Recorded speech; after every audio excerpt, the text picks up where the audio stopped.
Alrighty, so the first two game of the CCL quarterfinal first leg match involving MLS team is in the books, and not gonna lie, despite the fact that this was a great night for both of these MLS team in CCL, with both of them of course winning, the scoreline doesn't indicate the fact that both of these games, there was definitely some nervy moment between these first leg match.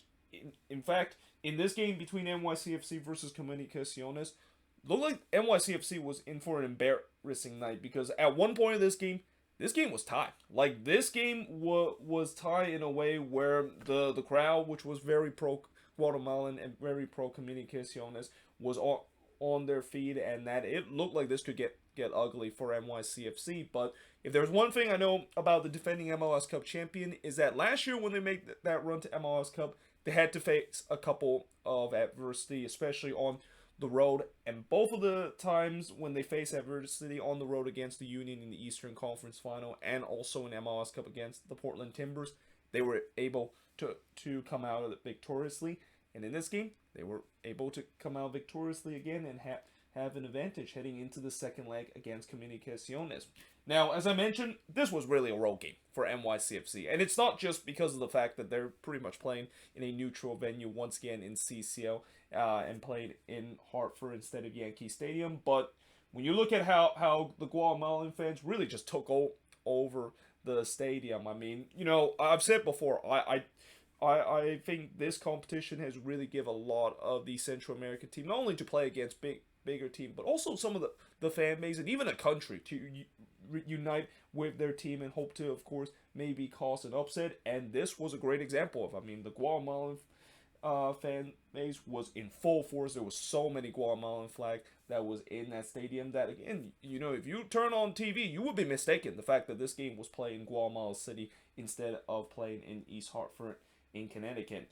And because of that good support from the crowd, which, that crowd was really loud throughout the game. I mean, it really kind of almost gave them a 12-man effect because Comunicaciones really come out strong. And NYCFC, I mean, I don't know if they were surprised the fact that they were basically kind of playing a home game, even though it's not in front of their fans. I mean, there was some NYCFC fans in attendance. I mean, I did see their supporter group, the third rail, in one of the end zone. But yeah, that was pretty much it with a very pro Guatemalan crowd. But I mean, they kind of looked lackluster going forward and also at the back. I mean, there was definitely a couple of nervous moment at the back from NYCFC early in this game.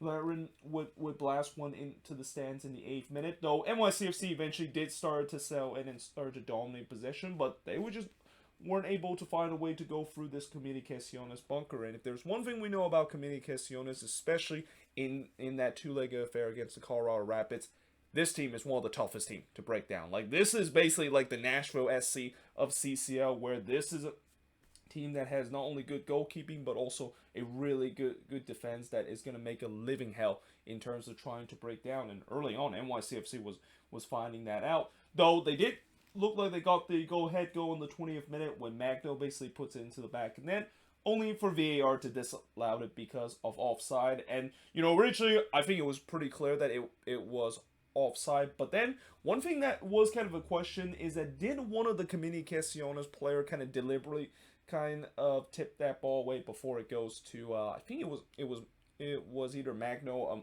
or Morales, the one that, of course, received it.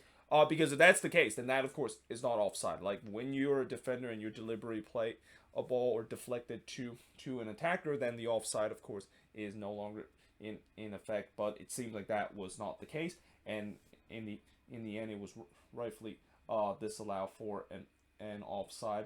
But that kind of maybe give NYCFC a little bit of hope. The fact that after a slow start, they I mean, it's kind of disappointed that they didn't get the opening goal, but maybe things could get a little bit better, right? Well, no, because in the 24th minute, Lopez almost gave Comunicaciones the opening goal as he just puts that high from 22 yards out. And to just say put it just high is an understatement. Like, he came whisker away from kissing that upper part of the left side of the post to give Comunicaciones a chance to get the opening goal. Then Rodriguez tried to curl one in, but it goes way wide from long range. But then in the 29th minute, Tati Castellanos scoring from Rodriguez to give NYCFC a 1-0 lead. And, for Tati, it's been a rough start for him in terms of league play in the first two games. But one thing we know in CCL is that he is really dangerous. And he was definitely on point in this game again. And, of course, scoring here to give NYCFC a 1-0 lead. And really kind of silent that pro-Guatemalan crowd that was, they were definitely making a lot of noise to trying to will their team to get the opening goal of this game. Then Castellanos had a chance to get his second goal, and NYCFC is their second, but he just missed that one. Why? There was a shout for a handball by Comunicaciones in the box that was not given. Though I thought NYCFC finally started to get going on the attack again. They started to settle in this game, started creating some chances. Magno had a chance to give NYCFC the second goal, but he heads it straight to Moscoso, and we had to have time with NYCFC leading 1-0 in this game. Now in the second half, whatever Comunicaciones said at halftime, it definitely worked because they were once again on the front foot early. Though NYCFC did have a chance to get that second goal as the post denied Castellanos his second goal and also NYCFC a second. But besides that, it was really all Comunicaciones for the first 15 minutes. And, Lopez had a free header that missed wide. And I just said, NYCFC, they got to be careful not to give up that away goal. And especially, it was pretty clear that the momentum was with Comunicaciones. And that pro-Guatemalan crowd was starting to make some noise again. You just kind of had a feeling that goal from Comunicaciones could potentially come. Laren had a chance to score to tie the game up, but he puts it wide off the free kick. But then in the 60th minute, that goal did came from Comunicaciones, and it's Gamboa that scored to tie the game up at 1 apiece. It was not great set piece defending from NYCFC, but also it wasn't great for Sean Johnson too, because the way that he basically, the ball was coming in, you basically just pair it right into the path of Gamboa. Yeah, that was definitely not a good moment for Johnson, but like I said, the defending there on the set piece was absolutely atrocious. But I kind of saw it coming with the way that with Comunicaciones getting the momentum and the crowd really getting behind them. That goal looks like it was going to come. But then, just 5 minutes later, I've said before, NYCFC, they've been in this situation before, where it seems like things are kind of going against them. And that if there's one thing I know about this NYCFC team that is not the same as the previous NYCFC team, is that this team can show some resilience. And they definitely showed it in the 5 minutes after giving up that equalizer, as Maxi Morales would retake the lead for NYCFC from Castellanos to make it 2-1 in favor of Comunicaciones. By the way, that was a great goal from Maxi Morales, and even a better delivery there from Castellanos to give NYCFC the lead. And I even wrote, it silenced the 90% of the stadium. Like that poor Guatemalan crowd, they were at their loudest when that goal was scored like that. When Comunicaciones also scored there, that was probably the loudest I've heard an away fan or erupt in a US kind of CCL game. But that goal that NYCFC and Morales scored definitely silenced that crowd, and that crowd was even further silenced in the 71st minute because NYCFC would make it 3-1 as Santi Rodriguez would score from Castellanos to make it 3-1 in favor of NYCFC. So again, great night for Tati Castellanos, 1 goal and 2 assists. That transfer fee continued to rise with these kind of performance. Morales did try to make it 4-1 as he tried to dink it over Moscoso, but that one goes high. But there was no doubt that the momentum was all with NYCFC. Castellanos tried to score his second goal again, but he struck one straight to Moscoso. Though as the time winds down, NYCFC kind of started to back off a little bit, and Comunicaciones did start to build some momentum again. And again, I get that they had the 3-1 lead, but it was kind of surprised the fact that, they kind of took their foot off the gas a little bit, knowing the fact that, we know Comunicaciones could also be threatened going forward on the attack too. And in fact, in the last couple of minutes, they came close to getting that second away goal. Nugono struck the post from close range at 89th minute before Silva would also struck the post from close range in the second minute. I think this was actually a header that he basically put that struck the left side of the post. But yeah, Comunicaciones came just an inches away from getting that second away goal. And if they would have got that second away goal boy, that definitely changed what happened in the next leg, because, you know, in the next leg, although, you know, NYCFC still have a narrow margin, because, you know, if Comunicaciones can score 2 goals in the next leg and NYCFC doesn't get a goal, then Comunicaciones will move on into the away leg. But if Comunicaciones get that second goal, all of a sudden, 1 goal would be enough for Comunicaciones to move on into the next round. So, yeah, it was huge difference between 3-1 and 3-2, and in the end, it did end 3-1 in favor of NYCFC. And the shots in this one, 13 shots compared to 16 that Comunicaciones had, 6 shots on goal compared to 2 that Comunicaciones had, 6 shots off target compared to 9 that Comunicaciones had, 5 shots that was blocked compared to 1 that NYCFC had, and possession-wise, 67% possession compared to 33% possession that Comunicaciones has in this game. And again, you know, for NYCFC, you know, they didn't play well in this game, but, you know, as I said, you know, when they did have to face some adversity, they were able to pull through, and that's what you need to do in a knockout kind of competition, and especially in the CONCACAF Champions League, where you're going to have to face those adversity. It's all about how you recover, and so far, NYCFC has done a good job in this game, and let's see if they can continue in that second leg that is now going to be down in Guatemala City. But now moving on, in the other first leg CCL quarterfinal match between the Seattle Sounders versus Leon FC. And again, this is kind of a game where don't let the scoreline fool you. The fact that this was a very nervy game. And for a long time, Seattle was stuck at only leading 2-0 in this game. And you just kind of sense that the difference between them only leading 2-0 heading into the second leg down in Mexico compared to them eventually finding that third goal late in the game was a massive difference. But in many ways, I feel like even with this 3-0 lead, you can ask any Sounders fans how they feel about this game, and they'll say, well, they're happy that they got the win, but they're going to be very frustrated the fact that they should have made it 4 or 5-0, and that, you know, this two-leg affair probably could have been over if the Sounders could have been a little bit more clinical in terms of their finishing. And, oh, by the way, I also decided to wear the new Seattle Sounders jersey that they are wearing this season at home, and I kind of debate whether or not should I wear this, because I bought this about a week and a half ago when I was there to watch the Sounders take on Nashville SC at Lumen's Field. But, you know, tonight they were wearing the Jimi Hendrix jersey, and as much as I do love the Jimi Hendrix jersey, I kind of want to wear this because I want to kind of show off in a video, and, you know, just me kind of wearing it. And then I think this is also the first time I actually wear a jersey that is not a Quakes jersey bought from the shop, but another team jersey from the shop in the review. And I gotta say, it's actually a really nice green jersey. I mean, some people might not like the little pattern right that they put, but I actually do like it. It actually looks really cool, and definitely much better compared to the last home kit that they wear, which, you know, many people said that was kind of like the watermelon slushy kit and one of the worst rave green kit that the Seattle Sounders have had in terms of their home jersey. Now, in terms of this game itself, and early on, it looked like the Sounders were in big trouble because it was announced that there was no Ladero or Ruidíaz in this match. Ruidíaz, of course, still coming back, I believe, from a hamstring injury, and Ladero, I think he had some knee injuries that was bothering him. So, yeah, 2 of the best playmaker for the Sounders were not in this game. Montero, of course, was replacing Ruidíaz, and then for Ladero, I think it was Rusnak who shifted into that number 10 role, but either way, you know, it looked like early on the Sounders could be in trouble because, you know, when they don't have the 2 best playmaker in this team, you know, and they need to, of course, get a win, and especially win multiple goals against Leon before this second leg goes into Mexico, how in the world is that they're going to do it? But little did we know that the replacement, especially Ruidíaz's replacement, would actually had a big game in this one. They also mentioned that this is the center-rep first CCL game, which means that there's probably going to be max CONCACAF shithousery might be reaching this game. And although it didn't really quite reach that level, I mean, there was definitely some bad call by the referee, which is kind of expected in a CCL game.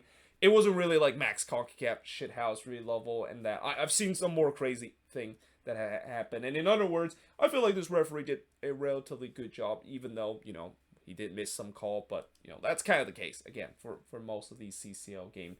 Now, in the first half, and one more thing I want to mention is that John Strong actually mentioned the fact that, oh, and I actually forgot the H there in John Strong. Let me just change that because I don't want to disrespect John Strong there with misspelling his name. But yeah, he mentioned the fact that it was a chilly night in Seattle for this one, but I checked the game time temperature and it was 45 degrees. Now, 45 degrees is definitely not nothing to say that it's warm or anything, but it's definitely not in the definition, in my opinion, to be a chilly night. In fact, when I was watching that game between the Sounders and Nashville, I think the temperature was also around the same. I mean, it was in the low 40s, and it was also so raining throughout the game. And even though I did feel the cold a little bit and also feel the rain, it wasn't actually as bad as I thought it was going to be. So the fact that this game there was no rain whatsoever and it was also the same temperature, I'm pretty sure. Yeah, I'm pretty sure those fans can be. And even if I would have attended this game, I would have no problem too. In fact, I'll probably even enjoy this one more because of the fact that it wasn't raining in this one too. But despite the fact that it was a fast start to this game, or actually a fast-paced start to this game where it was relatively open, not much chances to speak of in the first 10 minutes. And in some way, this first 15 minutes kind of reminds me a little bit of that League Cup final between both of these teams, where early on it was a bit cagey, but you can definitely sense that the game was a little bit open up, and if one of these teams can just get their final third figured out, this game could actually had a goal in this one. And again, there was no shots through the first 15 minute, though in the 27 minute, Rusnak actually went through on goal, but he just could not toe poke get past Kota. And by the way, for Albert Rusnak, I know there's going to be some overreaction from Sounders fan that he is definitely not living up to the DP tag,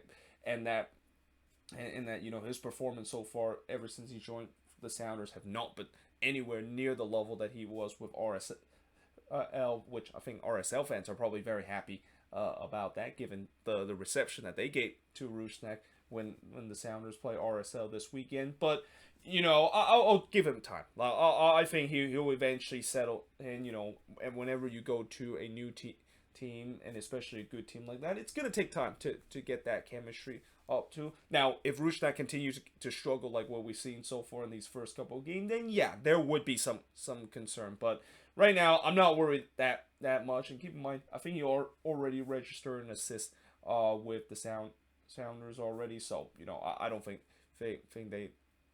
I don't think Sounders fans should easily overreact in terms of that. But, this performance, I think you could say that maybe they have some rights to do so because, yeah, Rusnak was not good in this game, and he clearly should have scored a goal in this one, which I'll talk about a little later. But in the 28th minutes, speaking of scoring, a penalty was given to Seattle as Mena brought Rodon down in the box. Now, originally, I thought it was kind of soft that penalty was given, but on the replay, yeah, it was pretty clear that Mena basically brought Rodon down in the box. It was a very clumsy challenge from him, and the Sounders had a chance to get the opening goal, and in comes Freddie Montero, of course, taking the penalty, which, again, I know there was some Sounders fans are a little nervous seeing Montero taking a penalty because he usually isn't the penalty kick taker. Rui Diaz, it is, but, I mean, that was just a perfect penalty from Montero. He even gave the goalkeeper, Kota, gone the wrong way there. And yeah, the Sounders were up 1-0 in this game. Though on the other end, Mena almost tied the game for Lyon, but he hits that one straight to Stefan Frei. Little did we know that was actually the only shot on goal that Lyon would get for the entire game. And then just 4 minutes later, Montero would score again. He scored from Christian Rodon and Alex Rodon to make it 2-0 in favor of the Sounders. So one of the few times we see the Rodon brothers ends up on the assist chart there, but it's always great to see that, of course, happen. But yeah, that of course gave the Sounders a 2-0 lead, and I even wrote this looked like the Seattle that we know of. I mean, I know Seattle has really struggled in the first two games of the season, but one of those was against a very good Nashville team, and then the other game was a game that they were clearly punting against RSL by starting kind of a Tacoma Defiant kind of starting 11. And in this game, they still don't have the strongest team, but in some way they kind of look much more threatened compared to their first two games, and again look like the Seattle Sounders that we know that are considered one of the most lethal team in an MLS contender in the league. But we do head to halftime with the Sounders leading 2-0. And in the second half, there was a shout for a penalty for Lyon that was not given. Kota then denied Morris as he went through on goal. Lyon had all the possession, but I thought the Sounders were very organized at the back, and they were looking very dangerous on the break. And a lot of that has to do with the fact that there was time where I thought Lyon kind of put too many men forward, and that the Sounders pretty much they take advantage of it. I mean, catching Leon committing too many men forward, creating some very dangerous chances, and one of those dangerous chances came in the 56th minute, and this is where I go back to Rusnak not having a good game because this one he should have scored. Like he was wide open in the 12-yard box. If this was the Albert Rusnak that we saw from RSL that was in form, this would have been in the back of net. But because he has had a tough time in his first couple of games with the Sounders, he completely missed that one high from 12 yards out. Then Montero had a chance to go for a hat trick, but he hits the side netting. And for a second, I'm pretty sure some Sounders fan thought that he actually got the hat trick because the way that hit the side netting, it looked like it actually went in, but unfortunately, it just kind of hit the side netting, and it was just kind of one of those optical illusion. The fact that it looked like it went in, but in reality, it actually didn't go in. But I also wrote the Sounders could be 3 or 4-0 up, and I think throughout this game, I think Stu Holden and John Strong kind of mentioned the fact that this is starting to look very similar to what we saw in that League Cup final game when the Sounders did get that 1-0 lead against Lyon, and that they just could not find that second goal, and they were being made to pay for that because Lyon scored 3 straight goal in quick succession and really kind of put the game out of reach. And time will tell whether or not if that's going to be the same case because we still have a second leg to play with. But up to that point, with the Sounders only holding that 2-0 lead, it looked like we're going to have that repeat situation. And especially the other thing that besides the fact that a 2-0 win seems like it's not enough for the Sounders to go to Mexico in the second leg to move on to the next round. But you got to also remember, if Lyon gets one goal and get that away goal, all of a sudden this thing completely changes, and Lyon probably has the huge advantage knowing the fact that they can just go home and get that win, and they can move on into the next leg. So again, it was very important for the Sounders to get that third goal. Morris had a chance to do so in the 62nd minute, but he puts it over the bar from 18 yards out. The shots were 8-2 in favor of the Sounders, with the shots on goal 4-1 in favor of the Sounders up to that point. Kota then denied Rusnak from close range in the 68th minute. That was probably the best strike that Rusnak has got throughout this game. But Kota, who really I think was the only reason why this game did not really got out of hand, made a great save here.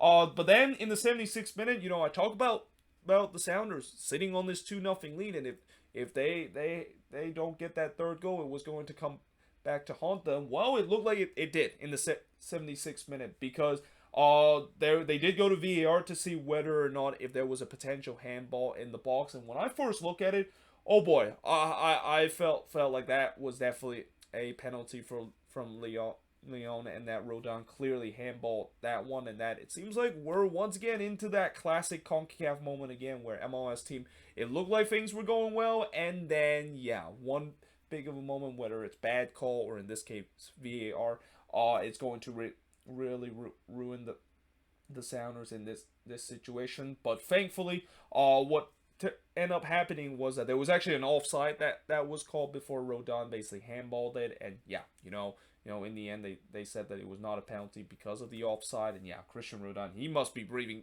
he must be the one that breathed the biggest sigh of relief out of everybody in that stadium, because if it wasn't for offside, that would have 100% be a penalty. But still, I thought the Sounders need this third goal. Like, you just feel like, not only this 2-0 lead is not enough for them to go down to Mexico to move on to the next leg, but you just feel like Lyon is going to get that one goal now that they believe that, they're still in this time.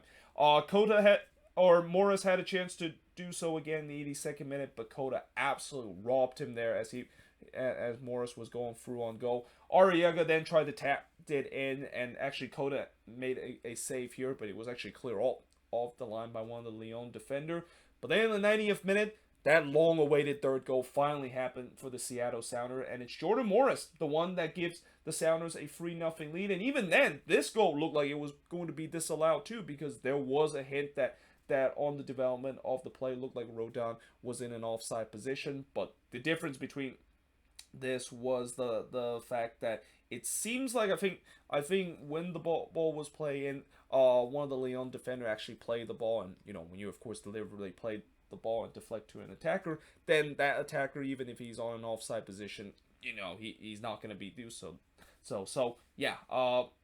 in the end, the goal, of course, would stand, and the Sounders have their crucial third goal. And again, they could have made it 4-0 late in this game as Rodon was going through on goal, but once again, Coda was able to rob him there, and Seattle's fourth goal. And yeah, in the end, the Sounders will have to settle for a 3-0 lead heading into that second leg down in Mexico's against Leon. And the shots of this one, 14 shots compared to the 3 that Leon has, 9 shots on goal compared to the 1 that Leon has, 3 shots off target compared to the 2 that Leon has, 2 shots that was blocked compared to the nothing that Leon has. And possession wise, Leon did have the better of the possession, 69% possession compared to 31% possession that the Sounders has in this game. And again, it just, like, it depends on how you view it. If you're a Sounders fan that is kind of like a glass half empty or a very pessimistic Sounders fan, you would say that they should have won 4 or 5-0, and this will come back to haunt them in the second leg. But if you're a glass half full or an optimistic Sounders fan, you would say that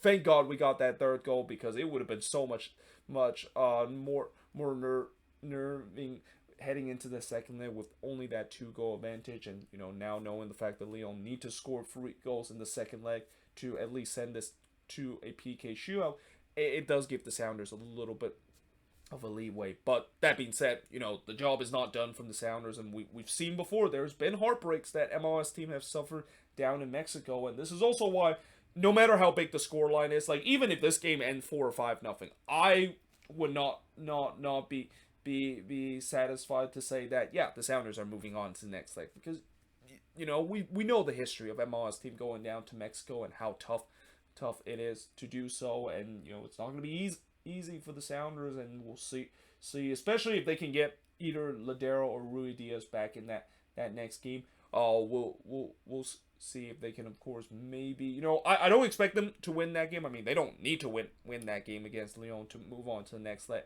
but just make it tight in that next leg game, and maybe like lose 1-0, or if they're very daring, just lose like 2-0 in that game and hold on in the end.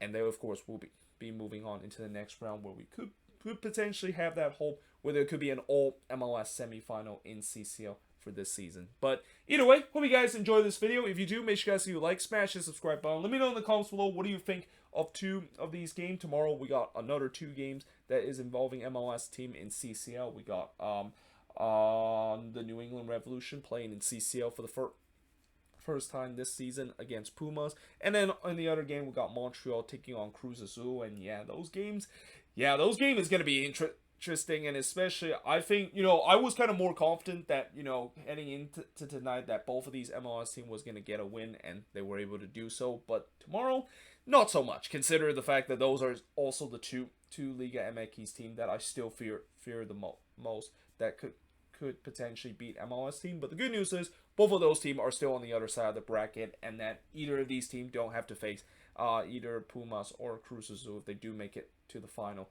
until we get to that point. But until then, hope you guys enjoyed this video, and I will see you guys next time.